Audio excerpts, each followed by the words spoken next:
माहुरात doctor Annabhau Sathe यांची जयंती उत्साहात मुख्य चौकातून भव्य दिव्य अशी मिरवणूक। पृथ्वी ही शेषनागाच्या मस्तकावर तरलेली नसून ती कष्टकरी शेतकऱ्यांच्या तळहातावर तरलेली आहे। ती नागाच्या फणावर तरलेली नाही असा क्रांतिकारी विचार संपूर्ण जगाला देणारे साहित्यरत्न लोकशाहीर कॉम्रेड अण्णाभाऊ साठे यांच्या जयंतीनिमित्त काल शनिवार दिनांक 1 ऑगस्ट 2026 रोजी सायंकाळी 4:30 वाजता माहूर शहरात भव्य दिव्य अशी मिरवणूक काढण्यात आली। यावेळी गणेश लोंढे, ऋषिकेश खंदारे, अतुल खानजोडे, राजकुमार टाकळीकर, गजानन जोगदंड, आकाश पतंगे यांच्या उपस्थितीत होते।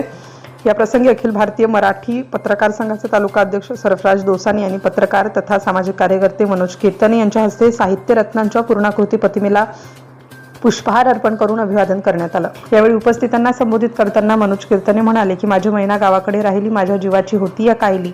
या अविस्मरणीय विरह कवनातून संयुक्त महाराष्ट्राच्या लढ्याला धार देणारे आणि फकीरा, वैजयंता यांसारख्या अजरामर साहित्यातून श्रमिकांच्या, वंचितांच्या आणि उपेक्षित घटकांच्या वेदना जगासमोर मांडणारे अण्णाभाऊ साठे हे खऱ्या अर्थाने लोकक्रांतीचे पुरस्कर्ते होते। हा कार्यक्रम पूर्णत्वास नेण्याकरिता जयंती मंडळाच्या कार्यकर्त्यांनी अथक परिश्रम घेतले। उपविभागीय पोलीस अधिकारी किरण भुंडवे यांच्या मार्गदर्शनाखाली पोलीस निरीक्षक देविदास चोपडे आणि त्यांच्या सहकार्यांनी चोख पोलीस बंदोबस्त ठेवला होता।